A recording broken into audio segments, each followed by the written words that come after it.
E aí, galera? Estamos de volta. Vamos agora para a conclusão da nossa famosa termoquímica que a gente já vem estudando há algum tempo, ok? Então agora a gente vai, galera, para a terceira parte da termoquímica. Falamos de termodinâmica, termoquímica 1, termoquímica 2 e agora a gente vai para a última parte de termoquímica, que é a lei de Hess.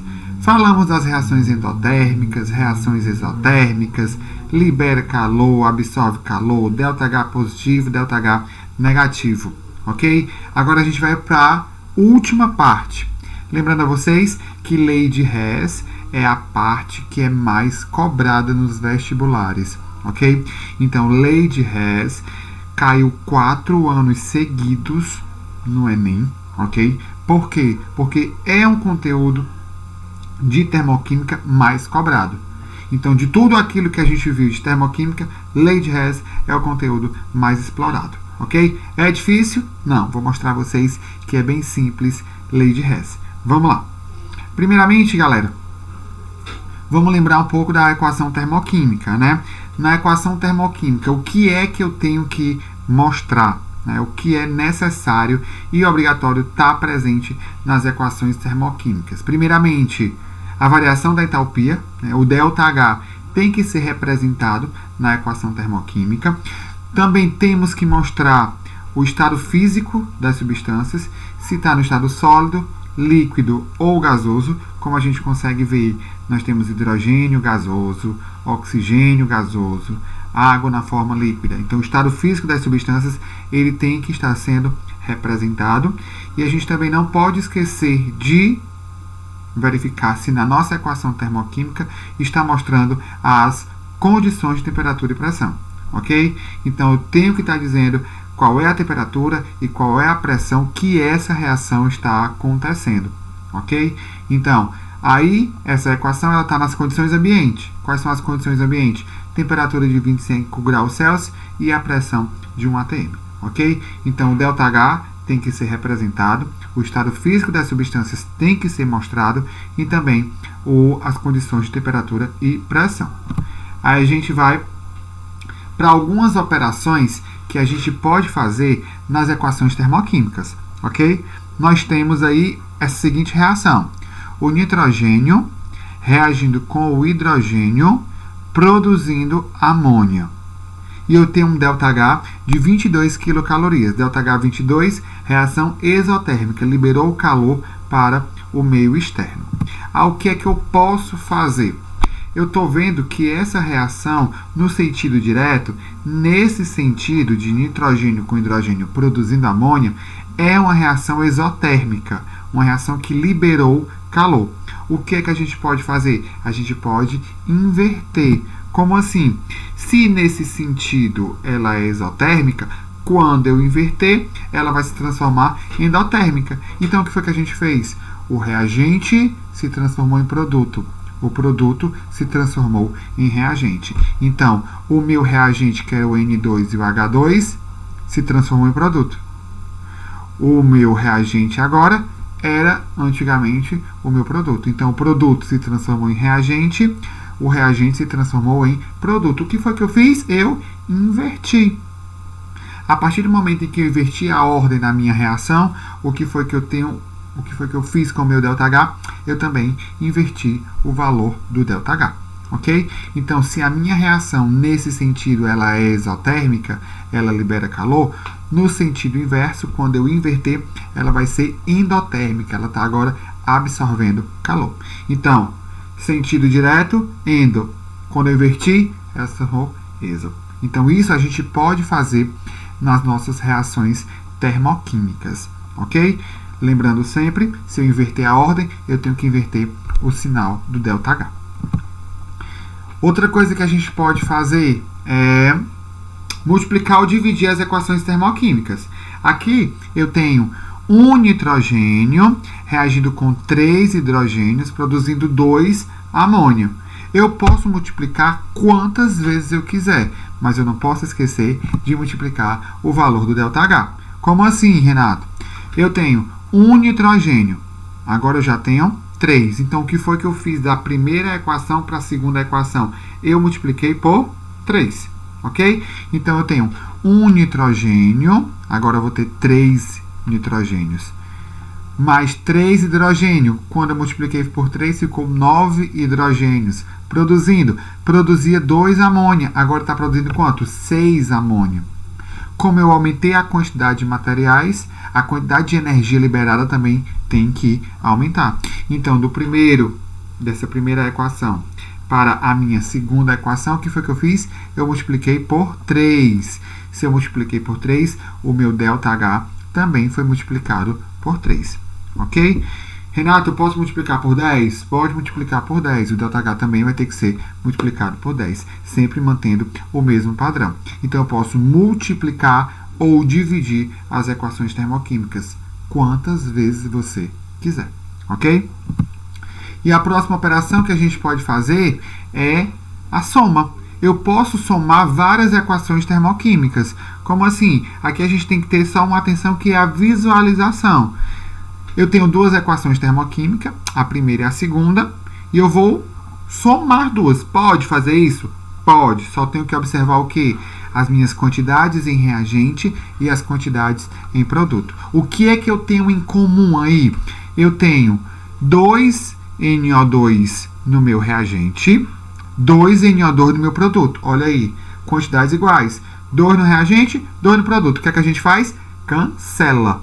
Quando eu cancelar, eu vou ter a mesma coisa, ok? Cancelei 2 do meu reagente com 2 do meu produto. O que é que eu tenho mais em comum aí que vocês conseguem visualizar?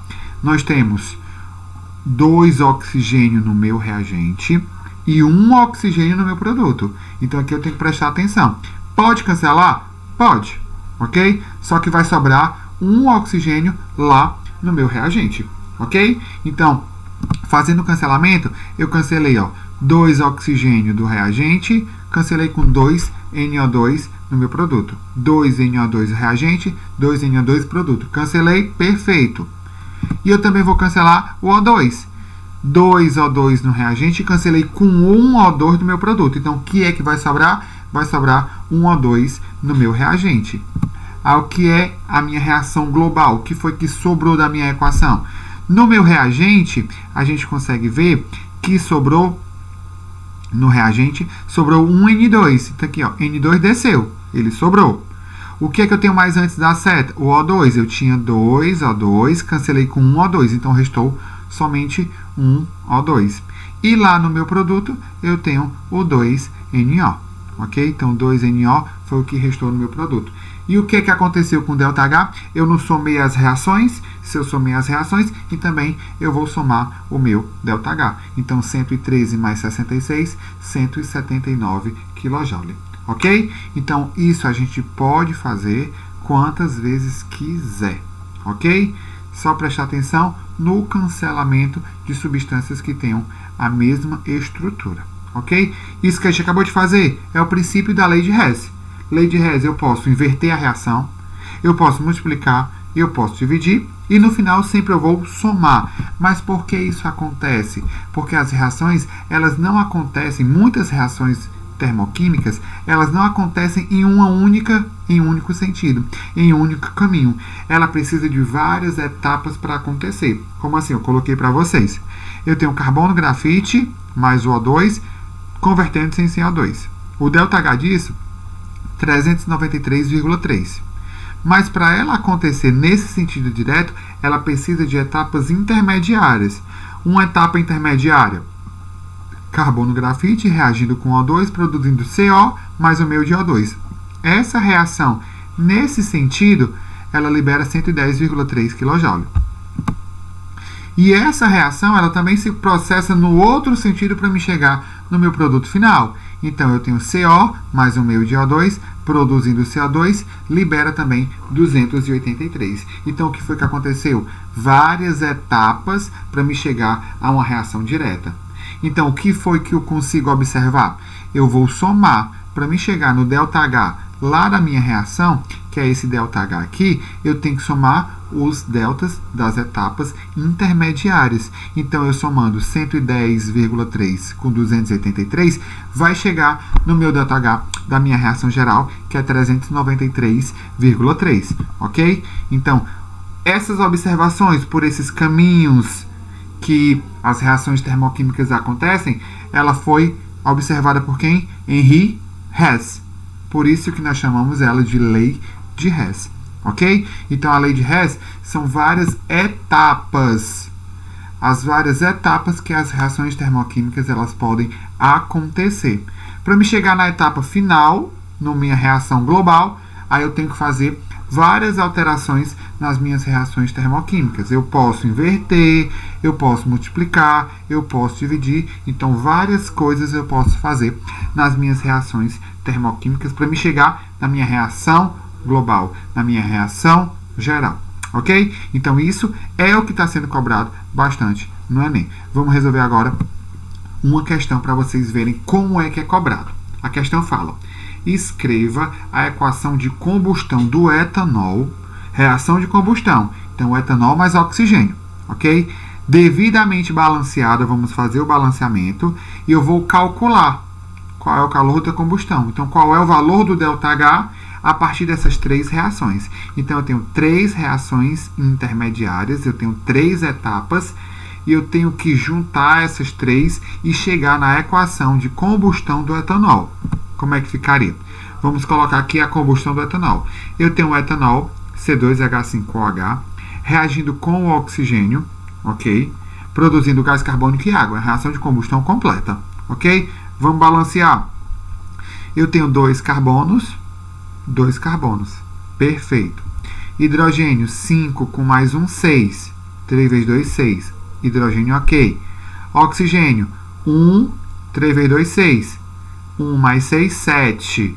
2 vezes 2, 4. Com mais 3, 7. Perfeito. Então, está aí a reação de combustão do etanol e ela já está balanceada. Então, o que é que eu vou fazer?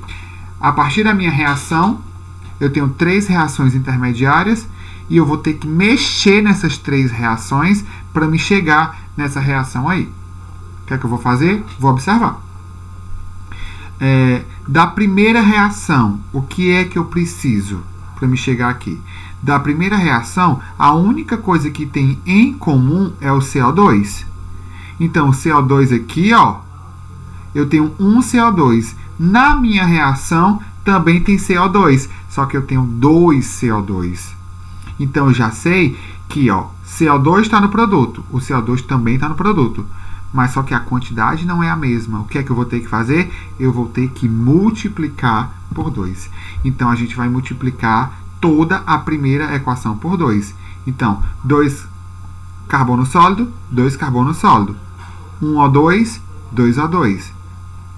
1 CO2, 2 CO2. Multipliquei toda a primeira equação por 2. O que foi que aconteceu com ΔH? Também multipliquei por 2. Ok? Vamos olhar a segunda. A segunda, eu tenho o que vai me interessar? Água, H2O. Dessa minha reação que eu tenho que chegar, a única coisa que me interessa é a água. Só que na minha reação, eu tenho 3 mols de água. E na reação 2, eu só tenho 1 de água. Por isso que a gente multiplica toda a segunda equação por 3. Então, eu tenho 1 H2. Agora, eu vou ter 3 H2. Eu tenho 3 sobre 2 O2. Desculpa, 1 sobre 2 O2. Multiplicando por 3, eu vou ter 3 sobre 2 O2. E eu tenho 1 H2O e agora eu vou ter 3 H2O. Então, toda a minha segunda reação eu multipliquei por 2. O ΔH também foi multiplicado por 2. Ok? E agora deixa eu olhar a terceira. O que é na terceira que me interessa? Me interessa C2H5OH. Eu tenho que ter um C2H5OH no meu reagente. Só que na minha equação 3, ele está onde? Ele está lá no produto. A quantidade está certa? A quantidade está certa. Então, o que é que a gente vai ter que fazer? Nós vamos ter que inverter a reação 3. Ok? Vamos inverter por quê? Porque aquele C2H5 que está no produto, eu tenho que jogar ele lá para o reagente. Então, eu só fiz inverter, ó. Inverti a minha terceira reação. Quando eu verti a terceira equação, o que foi que aconteceu com o valor do ΔH? Ele também inverteu. Agora ele está positivo. Então, eu já mexi nas minhas 3 equações termoquímicas. O que é que a gente vai fazer agora? Somar. Passo traço. Vamos somar e vamos ver o que é que a gente tem em comum. ok? A gente consegue ver o que é que tem igual. Eu tenho o CO2, não está em comum. O carbono está em comum, ó. Eu tenho 2 carbonos no reagente, 2 carbonos no produto, então eu posso cancelar ele. O que é que eu tenho igual? Eu tenho 3 hidrogênio no reagente, 3 hidrogênio no produto, eu posso cancelar também ele. E eu tenho oxigênio no reagente e eu tenho oxigênio no meu produto. A gente vai cancelar também, vamos já ver as quantidades. Então, primeiro cancelamento, né? Vamos somar as 3 equações. Primeiro cancelamento, eu cancelei 2 carbonos com 2 carbonos, quantidades iguais, reagente produto. 3 hidrogênio, eu cancelei com 3 hidrogênio, perfeito. E vamos olhar o oxigênio. Eu tenho 2 oxigênio com mais 1,5. Então, eu tenho 3,5, ok? 2 mais 1,5, 3,5 oxigênio no reagente. Cancelei com meio do produto. Sobrou o quê? 3. Então, vamos ver se ficou igual à reação que a gente montou. Eu tenho C2H5OH, que é o etanol, está aqui, com os 3 oxigênios que sobrou, produzindo 2 gás carbônico e água. Perfeito! Se a equação, depois que a gente mexeu tudo, ficou na equação que eu quero, o que é que a gente faz agora? Soma o ΔH. Somando o ΔH, finalizou a questão. Então, sinais iguais, soma, repete sinal, e depois eu vou subtrair com o sinal do mais. Então, qual é o valor do ΔH dessa minha reação? Menos 1.368 kJ, ok? Somei todas as equações, somo também os valores do ΔH, ok? Então, isso aqui que a gente acabou de fazer é a famosa lei de Hess. O que é a lei de Hess? Eu vou mexer nas minhas equações termoquímicas para chegar na equação em que a gente precisa, ok? Então, galera, lá no Instagramzinho tem um resumo de termoquímica. Tudo de termoquímica que a gente trabalhou está lá no Instagram com o resumo termoquímica. Lei de Hess, que a gente acabou de falar, também está lá resumido, ok? Finalizamos aqui. Tem atividade na plataforma só lei de Hess. Resolva essa atividade. Tente fazer, ok? Na próxima aula, a gente vem com a correção, ok? A gente corrige essas atividades e faz aquela velha revisão que vocês já estão acostumados, ok? Valeu, galera. Beijo para todos vocês. Até a nossa próxima aula.